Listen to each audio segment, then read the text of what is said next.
हमें आसमान में बादल देखने को मिलते, पर क्या आपने कभी सोचा है कि आखिर बादल बनते कैसे हैं और बारिश के समय बादल काले क्यों हो जाते हैं? कहां जाए तो हमारी धरती लगभग पानी से ढकी हुई है। जहां देखो वहां पानी का अस्तित्व आपको नजर आएगा। हमारे समुद्र, नदियां, भूगर्भीय पानी, यहां तक कि हमारा पूरा वायुमंडल पानी से लबालब है।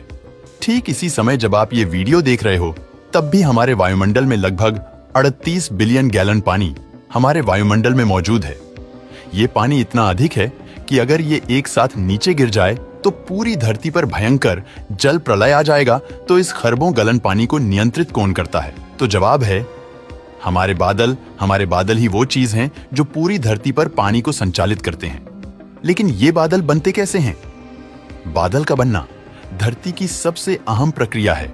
हम सबको पता है कि बादल भाप से बनते हैं। जब सूर्य की गर्मी से समुद्र, नदियां, झीलें जैसे जल स्रोतों का पानी वाष्पित होता है। वाष्पित पानी वायुमंडल में ऊपर उठता है। जब ऊंचाई पर वाष्पित पानी पहुंचने पर तापमान कम हो जाता है। जल वाष्प ठंडी होकर छोटे छोटे झलकणों में बदल जाती है। ये झलकण आपस में मिलकर बादल बनाते हैं। अक्सर बादल का निर्माण समुद्र, जंगल, तालाब, नदियां, यहां तक कि इंसान भी करते हैं।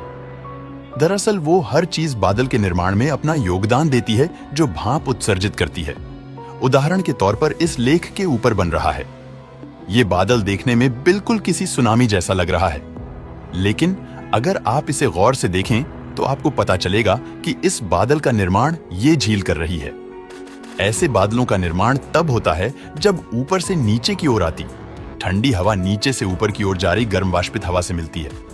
ऐसे में सुनामी जैसे मनमोहक बादलों का निर्माण होता है। वास्तव में आप जो ये बादल देख रहे हैं, ये बेहद दुर्लभ होते हैं। लेकिन कुछ बादल काले क्यों हो जाते हैं? काले बादलों की वजह समझने से पहले आपको यह समझना जरूरी है कि बादल सफेद क्यों होते हैं।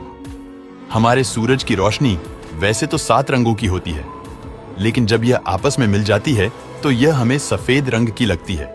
जब सूरज की रोशनी बादलों में से होकर गुजरती है तो उसमें मौजूद पानी के भारी कण सूरज की रोशनी को समान रूप से बिखेर देते हैं। यानी सूरज की सफेद रोशनी बादलों में मौजूद बारीक बूंदों से होकर चारों तरफ फैल जाती है, जिसकी वजह से बादल हमें सफेद नजर आते हैं। लेकिन काले बादल सफेद बादलों से थोड़े अलग होते हैं। काले बादल अक्सर भारी और आकार में बेहद बड़े होते हैं। लेकिन ये बादल काले क्यों होते हैं? दरअसल बारिश वाले बादलों में बर्फ के क्रिस्टल और पानी की बड़ी बड़ी बूंदें मौजूद होती है, जिनके बीच में बहुत ज्यादा गैप होता है। जब सूरज की रोशनी इन बूंदों में से होकर गुजरती है तो बूंदों में ज्यादा गैप होने के कारण कम रिफ्लेक्शन हो पाता है, जिसकी वजह से पानी वाले बादल काले नजर आते हैं। इन काले बादलों की एक और खासियत होती है। ऐसे बादल अक्सर ऊंचाई में बेहद मोटे होते हैं और किसी एक समय में किसी एक बादल के अंदर करोड़ों लीटर पानी मौजूद होता है। अक्सर इन्हीं बादलों की वजह से बादल फटने जैसी घटनाएं होती हैं। लेकिन बादल के अंदर क्या होता है?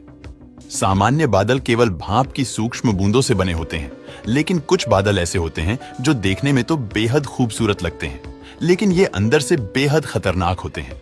ऐसे बादलों को क्यूम्युलस क्लाउड कहा जाता है।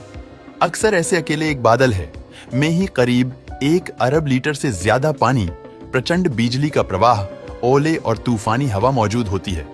क्यूम्युलस ही वो बादल होते हैं जो खतरनाक बवंडर को जन्म देते हैं। इन सब के बावजूद धरती पर संपूर्ण जीवन का कर्ता हर्ता हमारे बादल ही हैं। इसलिए आप बादलों को धरती की आत्मा भी कह सकते हैं। दोस्तों, वीडियो पसंद आया हो तो लाइक और शेयर करें